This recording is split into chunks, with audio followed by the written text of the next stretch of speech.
किराए के लिए जो नए कानून है यह जानना बेहद जरूरी है।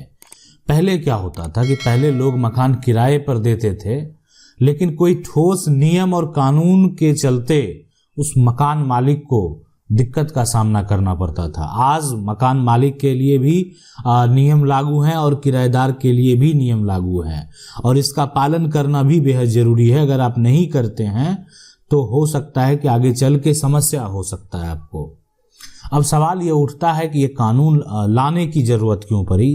तो देखें, सबसे पहले क्या होता था कि किराएदार क्या करते थे, आते थे और मकान मालिक को जो है मकान मालिक के सामने जो है वो है ना, मकान मालिक को खुद जो है डर डर कर रहना पड़ता था। मतलब सीधी सी बात है कि एक तरह से मकान पर वर्चस्व जमाना, मकान पर अपना दावा करना, तो ये सब परेशानी जो है, ये सब शिकायत देखने को मिलता था।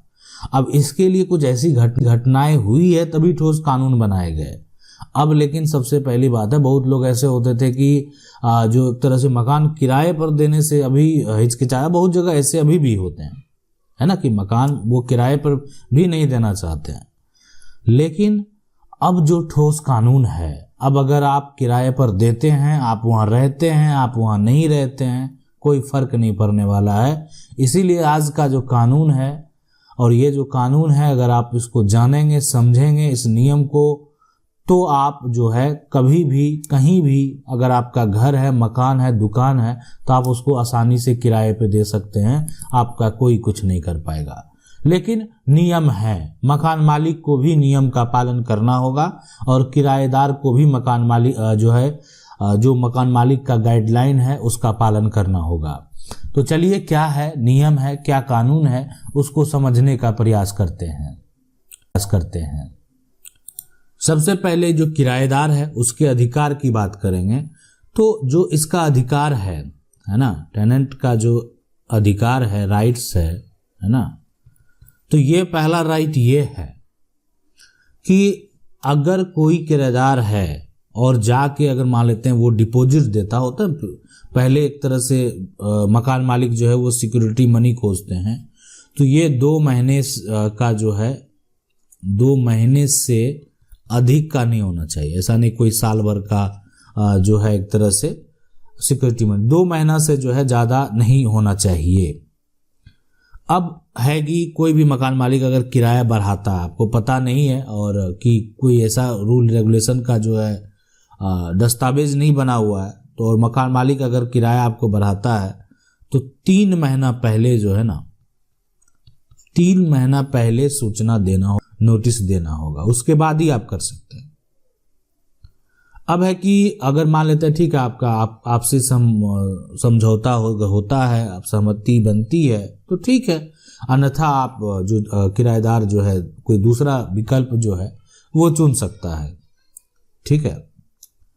लेकिन अगर मान लेते हैं कि कोई भी मकान मालिक हैं और वो सिक्योरिटी डिपॉजिट जो है वो ज़्यादा लेना चाहते हैं, है ना, तो वो गैर कानूनी, ऐसे मौखिक तौर पे अगर लेते हैं तो वो गैर कानूनी होगा।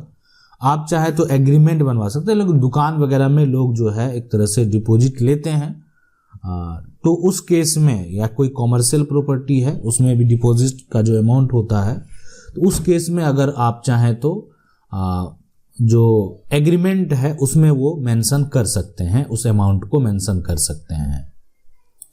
अब है कि जो मकान मालिक हैं उनके लिए क्या, जो हाउस ओनर हैं, है ना, ये मकान का मालिक हैं, तो हाउस ओनर का जो है भी तो राइट होना चाहिए, बिल्कुल उनका भी अधिकार है। अधिकार ये है कि अगर मान लेते हैं कि कोई भी जो किराएदार है, अगर वो मकान नहीं खाली कर रहा है, तो आप जो है उसका किराया दुगुना कर सकते हैं, 2 गुना कर सकते हैं, बता सकते हैं। या तो मकान आप खाली करेंगे, और नहीं तो उसका किराया जो है वो 2 गुना हो जाएगा, और फिर जो है 4 गुना हो जाएगा।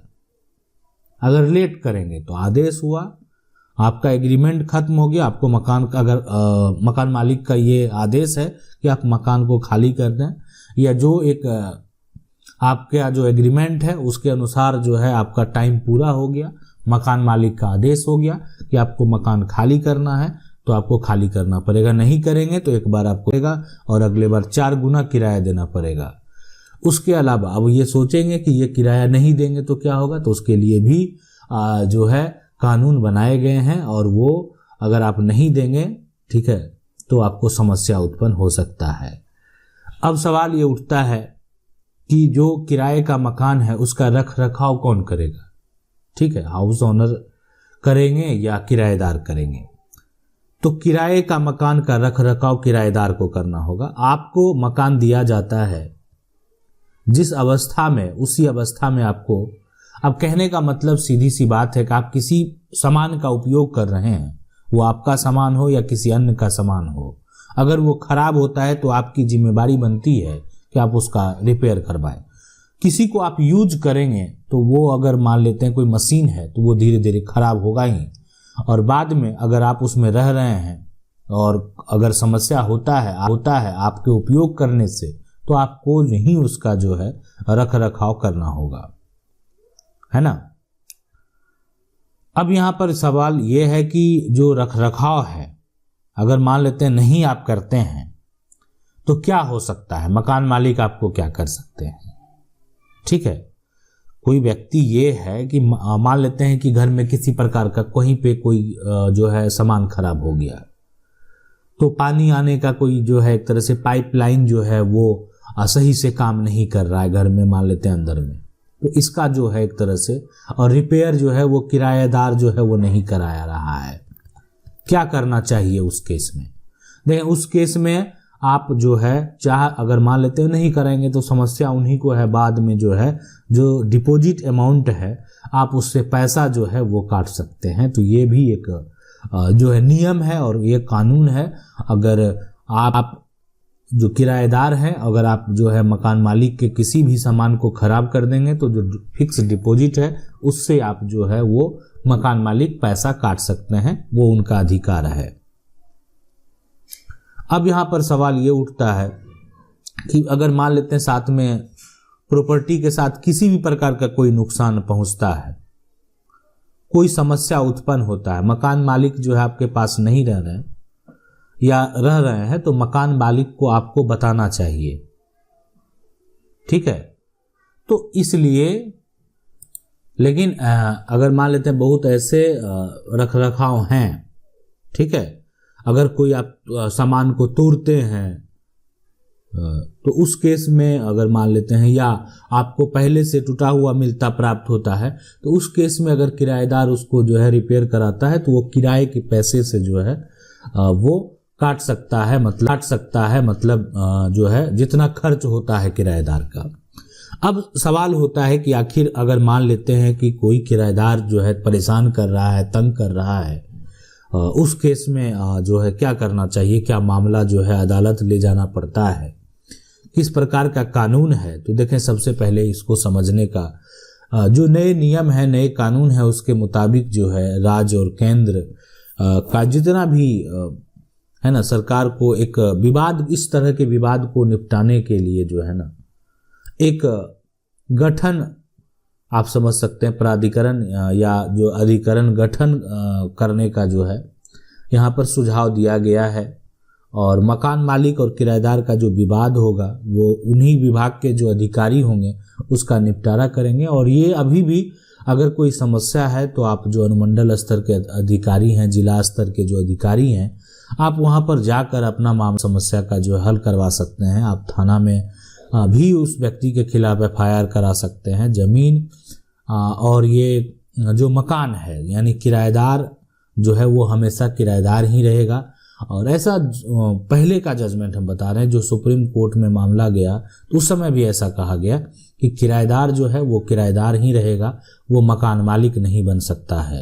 तो इस प्रकार का जो जजमेंट है, कहीं ना कहीं अगर देखा जाए तो, और सरकार के द्वारा भी जो उठाए गए ये ठोस कदम है, उसमें कहीं ना कहीं ना मकान मालिक को किसी प्रकार का कोई समस्या होने वाला है और ना किराएदार को। लेकिन अगर आप किराए पे मकान देते हैं, और उस केस में आपको एक प्रयास जरूर करना चाहिए। जो राज्य सरकार का, आपके राज्य में जो नियम है, जो कानून है, और राज्य सरकार जो गाइडलाइन देती है उसका आपको पालन करना चाहिए। और अगर राज्य सरकार के द्वारा जिस प्रकार से एग्रीमेंट बनाने का जो है एक तरह से गाइडलाइन दिया जाता है, उस प्रकार आपको एग्रीमेंट जो है वो तैयार कर लेना चाहिए। अगर आप एग्रीमेंट तैयार करके जो है डॉक्यूमेंट पास में रखेंगे तो आपको किसी प्रकार का कोई समस्या नहीं होगा। आशा करते हैं वीडियो अच्छा लगा होगा। वीडियो को लाइक जरूर कर दें। चैनल को पहली बार देख रहे हैं सब्सक्राइब करके जो बेल आइकन है उसको जरूर दबा लें। मिलते हैं अगले वीडियो में, तब तक के लिए।